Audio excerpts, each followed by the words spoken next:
Welcome to the show. Thank you. Thanks for having us. And congratulations on your new show. It's gotten some great reviews, which is not easy to do. I think it's sitting at 93% on Rotten Tomatoes, Wow. which is really check good. every day, so thank you for telling us. No, I check every single day. Wow, thank you so much. But it really has gotten rave reviews, and the show, for those who haven't seen it, is a story of siblings who have a younger sibling who who becomes internet famous overnight and just becomes famous. Yes. Right?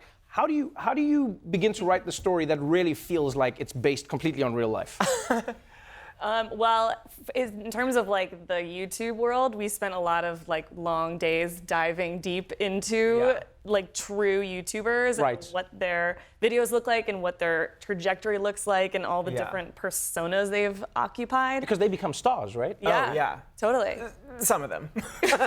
Yeah, but yeah. But they become like moguls, and you know what's interesting Yeah. about the show is it touches on the idea of like the disconnect between like the old fame people Yeah. Right. and new fame, which is happening in real life. There's a lot of people like on TV who are like, oh, those internet kids, and the kids are like, I make $5 million a year. Well, I mean, that's what's so crazy is that the older characters on our show are only 28 and 30, which is not old. Right. But then right. compared to a 13-year-old who's like, I'm a billionaire out of nowhere, you Yes. feel like you're 100. So that was interesting to us too, that you can feel very old and washed up, even if that's not true. Right. Yeah. You know what I liked about this show is like the story of how you guys put this thing together, because the two of you wrote together on SNL, right? Yeah. And you wrote many of the sketches that people love, and obviously the ones Donald Trump hates as well. You were actually the first openly gay head writer of SNL. Oh, sure, yes. Well, you saying it like I just outed you or something. it was You're just either like, me or- wow, that was a weird moment. Yeah, like the panic in your eyes was yeah, I like, was just like, whoa, was I not supposed to tell people that? I'm sorry. my wife is backstage. But what I No, yes. What I find fun about this story, That's true man's panic. is you have this character in the show, and it is like writing authentically for a gamer. It's not like stereotypical. It's as funny as he would be. It's as funny as the story would be. Was that something that you enjoyed doing? Like, do you infuse yourself into the character, or just your experiences? Yeah, we talked a lot about that in the writer's room because we had a lot of gay and queer writers in the writer's room. Right. Basically, the premise is that these older two siblings are going to seem like they're just jealous of their little brother. But we more like that it really stirred up shit for them, and so they have to deal with real, grounded things, even though it's a comedy. Yes. And Carrie, the main character, dealing with his sexuality in a very real way, being forced to deal with it, and being forced to be comfortable in his own skin when he maybe isn't because of his little brother was funny to us. Right. So yeah. I also like how this is a story that focuses less on how somebody changes or how their life changes because of fame, and more about how their fame affects everybody in their lives. Which is an interesting angle that you don't really get to see much, because people forget, like, you might become famous, but then people around you are affected by that fame. Totally. I mean, we set out to write a family show. Like at its core, those are the stories we wanted to tell, and the fame is kind of just the catalyst for, like Chris was saying, all the stuff that they deal with. But we think the premise definitely makes it feel like it could just be like only talking about the fame and only like a pop culture satire, but that's just kind of like the umbrella we like to play with to put this family up against. Why did you make the show so nice?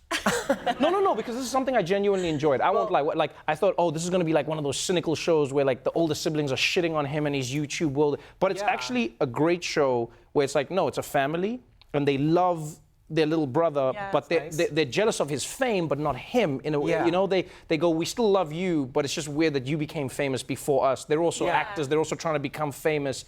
Like, why did you choose to create it in that way? It's not a cynical show. We did talk about that because we thought that would have been the maybe easier way or the way you would expect, and so we liked that they genuinely loved their little brother and they were jealous of him, but they're also worried about him and they're terrified of what the industry's going to do to him. So we liked that the kid isn't the villain, but the like entertainment industry, the machine around him is sort of the villain. Right. I don't know. And in some ways, it's tougher to be lapped by someone you love. Yeah.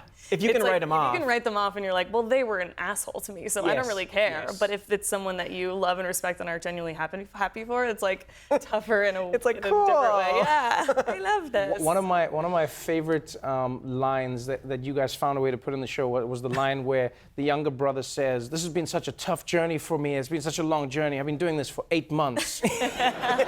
And you realize how relative time is depending on what you've been doing. But you got a lot of those lines and those feelings from real life. Yeah, well, Case Walker, who plays the kid Chase, their names are very close, which is Yes. an accident. It was Case Walker's first audition ever, and he booked it. And when we met him, I mean, he's so great. And when we met him, he was talking about how he'd been working at this for a while, and he was excited to book the show. And he was like, "Yeah, when I started doing, music stuff like 6 months ago," and we both were like, 6 months ago? And he's like, "That's a lifetime." Truly, it's a lifetime. It really is for him. The show is doing really well. You've already gotten picked up for a second season, so congratulations on that. You're still in season 1. I'm excited to see where it goes. Thank you so much for being on the show. Thank you. Really Thanks for great having having you us. both. Thank you. The other two airs Thursdays at 10:30 p.m. on Comedy Central. You're really going to love it. Chris Kelly, Sarah Schneider, everybody.